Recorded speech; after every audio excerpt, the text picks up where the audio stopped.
राधे राधे, हरे कृष्णा। आप सभी को होलिका दहन और होली के पर्व की हार्दिक शुभकामनाएं। हर साल होलिका दहन फाल्गुन पूर्णिमा के दिन किया जाता है और इसके बाद रंग भरी होली का त्योहार मनाया जाता है। आज फाल्गुन पूर्णिमा है और इस अवसर पर आप सभी के जीवन को भक्ति और आस्था के रंग से सरोबार करने के लिए हम आपको सुनाने जा रहे हैं फाल्गुन पूर्णिमा के दिन सुनी जाने वाली कुछ पावन कथाएं, जिन्हें आप सब श्रद्धा और मन में विश्वास रख के सुनिएगा। होली का त्योहार निकट आते ही भक्तों के मन में बड़ी ही उत्साह और चंचलता आ जाती है। अब आप इस कथा का श्रवण पूरे ध्यानमग्न होकर कीजिएगा। श्री नारद जी बैकुंठ धाम में श्री चरणों में भगवान के निवास कर रहे थे। उन्होंने देखा युगों युगों से पीड़ित इस संसार में सभी दुख और दरिद्र से ग्रसित हैं।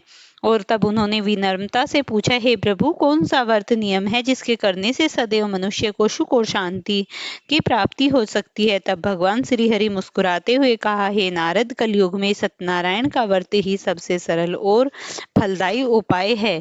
इस व्रत के करने मात्र से ही मनुष्य को समस्त प्रकार के सुखों की प्राप्ति हो जाएगी। सत्यनारायण कथा भगवान विष्णु के शक्ति स्वरूप की महिमा का वर्णन करती है। यह कथा श्रद्धा और विश्वास का प्रतीक है जो परिवार में सुख, शांति और समृद्धि लाती है। इसे पूर्णिमा, एकादशी या शुभ अवसरों पर किया जाता है। कथा में सत्कर्म, सत्य की महत्ता और ईश्वर के प्रति भक्ति का संदेश दिया गया है। भगवान सत्यनारायण की पूजा से जीवन की कठिनाइयां दूर होती हैं और मनोकामनाएं पूर्ण हो जाती हैं।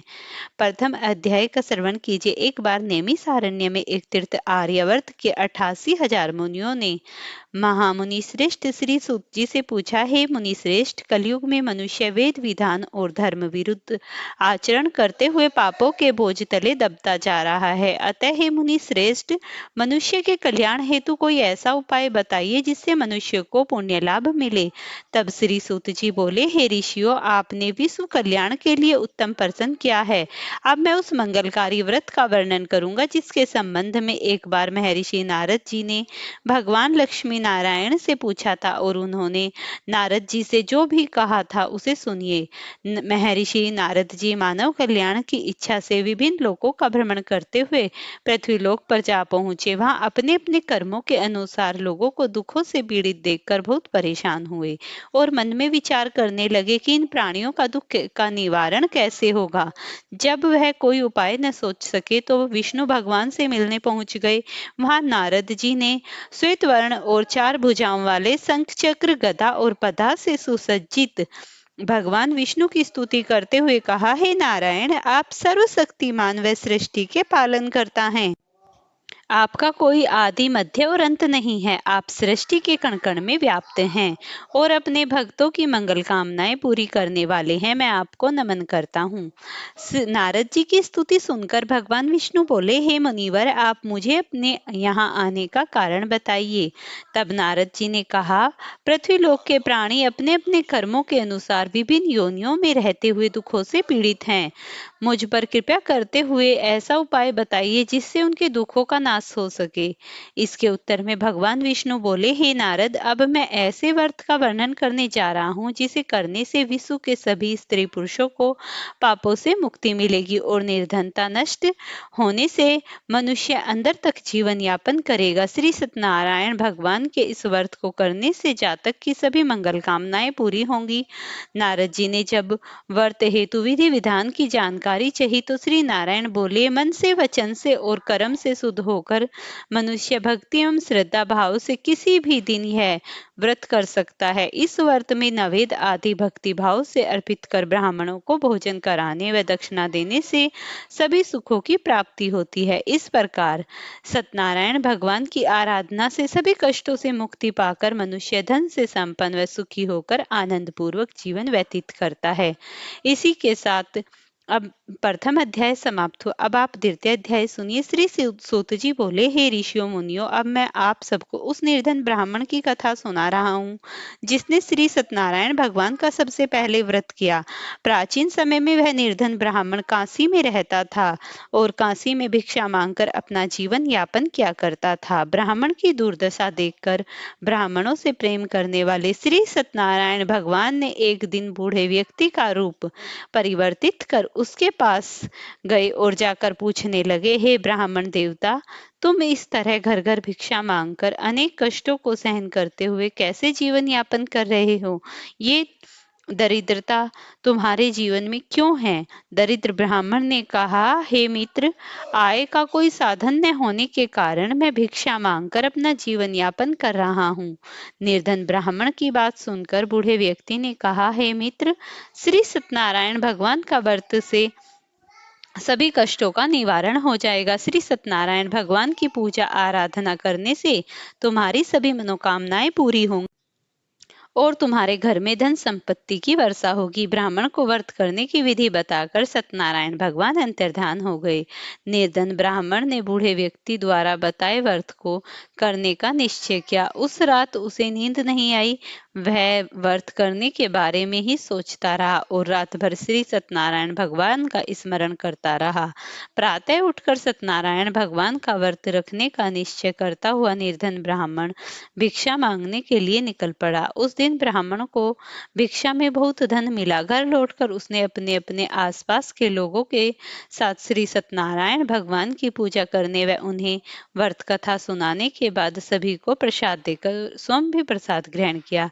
कुछ ही दिनों में ब्राह्मण की निर्धनता दूर हो गई। उसके घर में धन धान्य की वर्षा होने लगी। हे मुनि श्रेष्ठ, अब मैं आपको उन लोगों की भी कथा सुनाता हूँ जिसने उस ब्राह्मण से श्री सत्यनारायण भगवान की व्रत कथा सुनकर यह व्रत किया।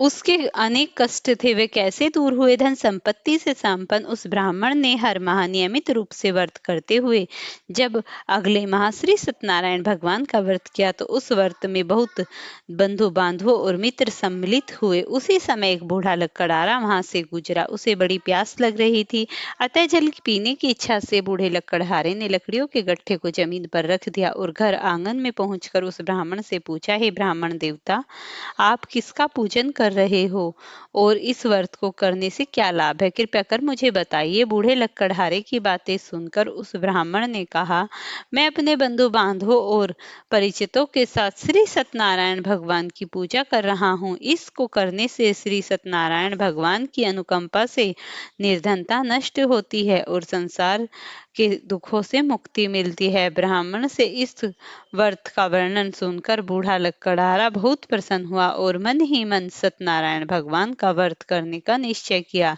इसके चलते हुए लकड़हारे के मन में एक विचार आया। उसने सोचा, आज लकड़ियां बेचने से जो धन मिलेगा, आज उस धन को मैं श्री सत्यनारायण भगवान की पूजा में लगाऊंगा। ऐसा विचार कर उस दिन लकड़हारे को लकड़ियों में अधिक रुपए मिले। लकड़हारे ने उन रुपयों से केले, घी, दूध, दही, गेहूं का आटा और शक्कर खरीदा। घर लौटकर लकड़हारे ने देवों के प्रिय नगरी काशी में श्री सत्यनारायण भगवान का पूजन किया। उस पूजा में उसके परिवार के वे आसपास के लोग भी सम्मिलित हुए। श्री सत्यनारायण भगवान की पूजा और व्रत कथा सुनने के बाद लकड़हारे ने प्रसाद बांटकर स्वयं भी प्रसाद ग्रहण किया। श्री सत्यनारायण भगवान की अनुकंपा से लकड़हारे के घर में धन धान्य की वर्षा होने लगी। उसकी निर्धनता दूर हो गई और श्री सत्यनारायण भगवान की पूजा करते हुए लकड़हारा आनंद पूर्वक जीवन यापन करता हुआ अंत में मोक्ष को प्राप्त कर वैकुंठ धाम को चला गया। इस प्रकार अब आप तीसरे अध्याय की कथा सुनिए। श्री सूत जी बोले, हे ऋषि मुनियों, अब मैं आपको आगे की कथा कहता हूँ। प्राचीन काल में कनकपुर में उल्लामुख नाम का एक बुद्धिमान तथा सत्यवादी राजा राज्य करता था। वह प्रतिदिन मंदिर जाकर सत्यनारायण का पूजन किया करता था और निर्धनों को अन्न, वस्त्र और धन दान देकर खुद प्रसन्न हुआ करता था। उसकी पत्नी सुभद्रा बहुत ही सुशील थी। वे दोनों हर महीने श्री सत्यनारायण भगवान का व्रत करते थे। सत्यनारायण की अनुकंपा से महल में धन धान्य के भंडार भरे थे। उनकी सारी प्रजा बहुत ही सुखी थी, जीवन यापन कर रही थी। एक बार राजा और रानी बहुत से लोगों के साथ जब भद्रशिला नदी के किनारे श्री सत्यनारायण भगवान की पूजा कर रहे थे तो नदी के किनारे एक बड़ी नाव आकर ठहरी। उस नाव में एक धनी व्यापारी यात्रा कर रहा था। वह बहुत सा धन कमाकर अपने नगर को लौट रहा था। उसका सारा धन उस नाव में रखा हुआ था। नाव से उतरकर व्यापारी राजा के समीप पहुंचा। राजा को पूजा करते देख उसने कहा, हे राजन, आप इन सब लोगों के साथ मिलकर किसकी पूजा कर रहे हो? इस पूजा के करने से मनुष्य को क्या लाभ होता है? राजा ने व्यापारी से कहा, हम हर पूर्णिमा को सत्यनारायण भगवान का व्रत करते हैं और फिर पूजा अर्चना के बाद भगवान का प्रसाद लोगों को बांटकर स्वयं भी ग्रहण करते हैं। सत्यनारायण भगवान की पूजा से दुखियों के सारे दुख दूर होते हैं। राजा की बात सुनकर व्यापारी ने कहा, हे राजन, मैं भी श्री सत्यनारायण भगवान का व्रत करना चाहता हूँ, कृपया मुझे इस व्रत को करने की विधि बताइए। राजा ने व्यापारी को सत्यनारायण व्रत की पूरी विधि बताई। राजा ने व्रत कथा सुनने के बाद व्यापारी को भी प्रसाद दिया। श्री सत्यनारायण भगवान का स्मरण करते हुए व्यापारी ने प्रसाद ग्रहण किया और लौटकर अपनी पत्नी लीलावती से कहा, हमारी कोई संतान नहीं है। यदि सत्यनारायण भगवान की अनुकंपा से हमारी कोई संतान हुई तो मैं श्री सत्यनारायण भगवान का व्रत अवश्य करूंगा। व्यापारी के ऐसा निश्चय करने के कुछ समय बाद लीलावती गर्भवती हुई और उसने एक सुंदर कन्या को जन्म दिया। व्यापारी ने पुत्री जन्म पर बहुत खुशियां मनाई, लेकिन सत्यनारायण भगवान का व्रत नहीं किया। जब उसकी पत्नी लीलावती ने अपने पति से व्रत करने को कहा तो वह बोला, अभी क्या जल्दी है, इसका विवाह होगा तब मैं अवश्य ही सत्यनारायण भगवान का व्रत करूंगा। अपने पति के वचन सुनकर लीलावती चुप रह गई। व्यापारी की कन्या कलावती शुक्ल पक्ष के चंद्रमा की तरह बढ़ने लगी। एक दिन व्यापार में बहुत सा धन कमाकर लौट रहे व्यापारी ने अपनी बेटी को सहेलियों के साथ उपवन में घूमते देखा तो उसे उसके विवाह की चिंता होने लगी। व्यापारी ने कलावती के लिए सुयोग्य वर ढूंढने के लिए अपने सेवकों को दूर दूर नगरों में भेजा। व्यापारी के सेवक कंचनपुर नगर में पहुंचे। उस नगर में उन्होंने एक वर्णिक पुत्र को देखा। वर्णिक पुत्र अत्यंत सुंदर और गुणवान था। सेवकों ने वापस लौटकर व्यापारी को उस वर्णिक पुत्र के बारे में बताया। व्यापारी उस सुंदर लड़के को देखकर बहुत प्रसन्न हुआ और कलावती का विवाह बहुत धूमधाम से उसके साथ कर दिया। दहेज में उनके वर्णिक पुत्र को बहुत सा धन दिया। कलावती का विवाह भी हो गया, लेकिन व्यापारी ने श्री सत्यनारायण भगवान का व्रत नहीं किया। लीलावती ने अपने पति से कहा, नाथ, आपने कलावती के विवाह पर श्री सत्यनारायण भगवान का व्रत करने का निश्चय किया था, अब तो आपको व्रत कर लेना चाहिए। पत्नी की बात सुनकर व्यापारी ने कहा, अभी मैं अपने दामाद के साथ व्यापार के लिए जा रहा हूँ। व्यापार से लौटने पर श्री सत्यनारायण भगवान का व्रत पूजन अवश्य करूंगा। यह कहकर व्यापारी ने नावों में सामान भरा और अपने दामाद तथा सेवकों के साथ व्यापार के लिए निकल पड़ा। उस व्यापारी द्वारा बार बार व्रत का निश्चय करने पर फिर से न करने पर सत्यनारायण भगवान क्रोधित हो गए और व्यापारी को दंड देने का निश्चय किया। व्यापारी अपने दामाद के साथ सारपुर में पहुंचकर व्यापार करने लगा। एक दिन कुछ चोर महल में चोरी करके भाग रहे थे। सैनिक उनका पीछा कर रहे थे। भागते हुए चोरों ने सैनिकों से बचाने के लिए चोरी का धन अवसर पाकर व्यापारी की नाव में छिपा दिया। चोरों का पीछा करते हुए सैनिक व्यापारी के पास पहुंचे। उन्होंने व्यापारी की नाव की तलाशी ली तो उन्हें राजा का चोरी किया सामान मिल गया। तब सैनिकों और व्यापारियों और उसके दामाद को बंदी बनाकर राजा के पास ले गए। राजा ने उन दोनों बंदी गृह में डाल दिया और सारा धन उनसे ले लिया। श्री सत्यनारायण भगवान के प्रकोप से उधर लीलावती पर भी मुसीबतों का पहाड़ टूट पड़ा। उसके घर में चोरी हो गई और सारा धन चोर चुरा कर ले गए। घर में खाने के लिए अन्न भी नहीं बचा। भूख प्यास से व्याकुल होकर व्यापारी की बेटी कलावती एक ब्राह्मण के घर गई। उस ब्राह्मण के घर में श्री सत्यनारायण भगवान की व्रत कथा हो रही थी। उसने भी वहां बैठकर व्रत कथा सुनी और प्रसाद लिया। घर लौटकर कलावती ने अपनी माँ लीलावती से सारी बातें कही। कलावती से श्री सत्यनारायण भगवान की व्रत कथा की बात सुनकर लीलावती ने निश्चय किया कि अगले दिन लीलावती अपने परिवार और आसपास के लोगों के साथ श्री सत्यनारायण भगवान की पूजा पाठ की। पूजा के बाद उसने स्वयं प्रसाद ग्रहण किया। लीलावती ने अपने पति और दामाद के घर लौट आने की मनोकामना से श्री सत्यनारायण भगवान का व्रत किया। लीलावती ने विधि पूर्वक व्रत करने से, प्रसाद ग्रहण करने से भगवान सत्यनारायण प्रसन्न होकर उसकी मनोकामनाएं पूरी की। उन्होंने राजा चंद्रकेतु को स्वप्न में कहा, हे राजन, व्यापारी और उसके दामाद बिल्कुल निर्दोष हैं। सुबह उठते ही उन दोनों को मुक्त कर दो, उन दोनों को सारा धन वापस दे दो। यदि तुमने ऐसा नहीं किया तो मैं तुम्हारा सारा वैभव नष्ट कर दूंगा। इतना कहकर श्री सत्यनारायण भगवान वहां से अंतर्धान हो गए। प्रातः हुई होते ही राजा चंद्रकेतु ने अपने मंत्रियों और राज ज्योतिषियों को रात के स्वप्न के बारे में बताई हुई बातें, और सबने व्यापारी और उसके दामाद को छोड़ने के लिए कह देते हैं। राजा चंद्रकेतु ने तुरंत उस व्यापारी और उसके दामाद को छोड़ दिया, सारा धन भी वापस कर दिया। इस प्रकार श्री सत्यनारायण भगवान की अनुकंपा से व्यापारी और उसका दामाद दोनों खुशी खुशी अपने नगर की ओर चल पड़े। इस तरीके से अब आप चतुर्थ अध्याय का श्रवण कीजिए। सूत जी बोले, उस व्यापारी ने अपने दामाद के साथ शुभ मुहूर्तों में नावों द्वारा सारासार से प्रस्थान किया। लंबी यात्रा करने के बाद व्यापारी ने एक नगर के किनारे नावों को रोककर भोजन किया और फिर दोनों विश्राम करने लगे। तभी श्री सत्यनारायण भगवान साधु के रूप में व्यापारी के पास पहुंचे और बोले, हे वर्णिक, तेरी नावों में क्या लदा है? व्यापारी ने सोचा, दांडी साधु अवश्य ही कुछ मांगने की इच्छा से सामान के बारे में पूछ रही है। सोचकर व्यापारी ने झूठ बोला, है दांडी, मेरी नाव में बेलपत्ते भरे हैं। व्यापारी के झूठे वचन सुनकर सत्यनारायण भगवान ने क्रोधित होते हुए कहा, हे वेश्या, तुमने जो कहा वह सत्य होगा। ऐसा कहकर सत्यनारायण भगवान कुछ दूर जाकर अंतर्धान हो गए। उधर व्यापारी दांडी साधु का वहां से खाली हाथ लौटकर बहुत प्रसन्न हुए, लेकिन जब व्यापारी ने अपनी नावों को बेल और पत्तों से भरे हुए देखा तो विलाप करने लगा और अपने झूठे बोलने पर यह प्रायश्चित करने लगा। रोते रोते व्यापारी मूर्छित होकर गिर गया।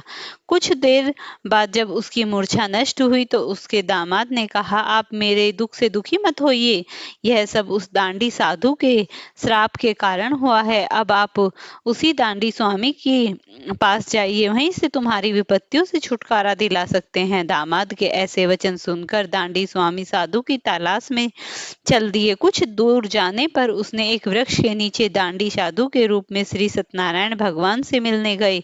व्यापारी ने दांडी साधु के चरणों में गिरकर क्षमा मांगी। दांडी स्वरूप सत्यनारायण भगवान बोले, हे वर्णिक पुत्र, तेरे झूठ बोलने के कारण ही तुझे बार बार दुख मिला है। तूने बार बार मेरी पूजा के लिए विमुख हुआ है, लेकिन कभी पूजा नहीं की। व्यापारी ने हाथ जोड़कर कहा, हे भगवान, आप तो दीन दुखियों के कष्ट दूर करने वाले हैं, मेरी इस गलती से मुझे क्षमा करे। आपके रूप को तो ब्रह्मा भी नहीं जान पाते, फिर भला मैं अज्ञानी कैसे आपकी लीला को समझ पाता। अब मैं जीवन में कभी झूठ नहीं बोलूंगा, सदैव श्री सत्यनारायण भगवान का व्रत और पूजन करूंगा। आप मुझ पर अनुकंपा करे। व्यापारी को क्षमा याचना सुनकर दांडी स्वामी ने उसे क्षमा कर दिया।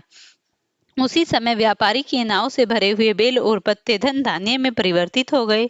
व्यापारी ने अपने सेवकों के साथ अगले दिन श्री सत्यनारायण भगवान का व्रत करके उनकी पूजा की। सबको प्रसाद वितरित करने के बाद स्वयं भी प्रसाद ग्रहण कर व्यापारी अपने नगर की ओर चल पड़ा। अपने नगर में पहुंचकर व्यापारी ने एक सेवक को अपने घर भेजा। सेवक ने लीलावती को सूचित किया। उस समय लीलावती कलावती दोनों श्री सत्यनारायण भगवान की पूजा कर रही थी। पति और दामाद के लौटने आने का समाचार सुनकर कलावती लीलावती से कहा, बेटी, मैं नदी के किनारे जा रही हूँ, तू प्रसाद ग्रहण कर शीघ्र आ जा। कलावती लीलावती नदी की ओर चल पड़ी, परंतु कलावती पति से मिलने की खुशी में प्रसाद ग्रहण किए बिना ही घर से निकल पड़ी। नदी किनारे जाकर बैठी और पहुंची। उसने प्रसाद ग्रहण न करने के कारण सत्यनारायण भगवान क्रोधित हो गए। उन्होंने व्यापारी की नाव को नदी में डुबा दिया। अपने पति को वहां न देख लीलावती ने रोना शुरू कर दिया। तब व्यापारी ने कहा, पुत्री, अवश्य ही तुम्हें कोई भूल की है, इसीलिए श्री सत्यनारायण भगवान ने तुम्हें दंड दिया है। तब व्यापारी ने श्री सत्यनारायण भगवान से प्रार्थना की, हे भगवान, मेरे परिवार की, मेरे किसी स्त्री पुरुष से यदि कोई भूल हो गई हो तो उसे अवश्य क्षमा करे। तब आकाशवाणी हुई, हे वर्णिक पुत्र, तेरी कन्या मेरे प्रसाद को ग्रहण किए बिना चली आई। यदि वह घर जाकर तेरी कन्या प्रसाद ग्रहण करके वापस आए तो उसके पति के दर्शन अवश्य होंगे। कलावती ने वैसा ही किया। उसके पति प्रसाद ग्रहण करके वापस लौटी तो नाव ऊपर उठी आ गई। दामाद भी सुरक्षित नदी से निकल आया। घर लौटकर व्यापारी ने अपने परिवार के साथ मिलकर विधि विधान से सत्यनारायण भगवान की पूजा की। उनकी सभी मनोकामनाएं पूरी हुई। अब आप 5वां अध्याय सुनिए। श्री सूत जी बोले, हे ऋषियों मुनियों, मैं आपको कथा कहता हूँ। कौशलपुर में एक राजा तुंगध्वज प्रजा अपनी छत्र छाया में आनंद पूर्वक रहा करता था। तब तुंगध्वज अपनी प्रजा के सुख से बहुत ध्यान रखता, लेकिन एक बार उसने सत्यनारायण भगवान का प्रसाद ग्रहण नहीं किया। तब श्री सत्यनारायण भगवान ने राजा को प्रसाद ग्रहण न करने का दंड दिया। एक दिन राजा तुंगध्वज जंगल में हिंसक पशुओं का शिकार करने निकला था। शिकार का पीछा करते करते वह अपने सैनिकों से अलग हो गया और उसने देर तक हिंसक जानवरों का शिकार किया। अतः कुछ देर विश्राम करने के लिए वह एक वृक्ष के नीचे बैठ गया। समीप ही कुछ चरवाहा श्री सत्यनारायण भगवान की पूजा कर रहे थे। राजा ने उनके पास से गुजरते हुए श्री सत्यनारायण भगवान को नमस्कार किया। चरवाहों ने राजा को पूजा के बाद प्रसाद दिया तो राजा ने प्रसाद भी ग्रहण किया और घोड़ों पर सवार हो अपने नगर की ओर चल दिए। राजा जब नगर में पहुंचा तो देखा कि उसका सारा धन वैभव नष्ट हो चुका है। श्री सत्यनारायण के प्रकोप से राजा निर्धन हो गया। तब राज्य ज्योतिषों ने कहा, हे महाराज, आपने अवश्य कोई भूल की है। अगर आप उस भूल का प्रायश्चित कर लें तो सब कुछ पहले जैसा हो जाएगा। राजा को तुरंत अपनी भूल का स्मरण आया। अतः मंदिर में जाकर राजा ने श्री सत्यनारायण भगवान से क्षमा मांगी और उनसे पूजा की। पूजा के बाद प्रसाद ग्रहण करने से श्री सत्यनारायण भगवान की अनुकंपा से चमत्कार हुआ। राजा का खोया वैभव पुनः लौट आया। श्री सत्यनारायण भगवान की कृपा से जीवन के सभी सुखों का भोग करते हुए अंत में राजा मोक्ष को प्राप्त हुआ। इसी प्रकार श्री सत्यनारायण भगवान के व्रत और पूजा को करने से मनुष्य दुख चिंताएं नष्ट हो जाती हैं, सभी मनोकामनाओं को प्राप्त कर मोक्ष को सीधे वैकुंठ धाम को जाता है। श्री सूत जी कुछ पल रुक कर कहा, हे मुनि श्रेष्ठ, श्री सत्यनारायण भगवान के व्रत से पूर्व जन्मों में जिन लोगों ने किया उन्हें दूसरे जन्म में भी सभी तरह के सुख प्राप्त हुए। वृद्ध सनातन ब्राह्मण ने पूर्व जन्म में भगवान सत्यनारायण का विधि व्रत किया। वह दूसरे जन्म में सुदामा के रूप में भगवान की पूजा करते हुए अंत में मोक्ष को प्राप्त हुआ, वैकुंठ धाम को चला गया। उल्लामुख राजा अगले जन्म में राजा दशरथ के रूप में मोक्ष को प्राप्त कर वैकुंठ को गए। व्यापारी ने मोरध्वज के रूप में जन्म लिया और अपने वर्णिक पुत्र को चीरकर भगवान की अनुकंपा से वैकुंठ को प्राप्त किया। राजा तुंगध्वज अगले जन्म में मनु के रूप में जन्म लेकर सत्कर्म करते हुए मोक्ष को प्राप्त कर वैकुंठ धाम को गए। हे ऋषि मुनियों, श्री सत्यनारायण भगवान का व्रत और पूजा करने से सभी चिंताएं मिट जाती हैं, मोक्ष को प्राप्ति होती है और मनुष्य अनंत काल तक वैकुंठ में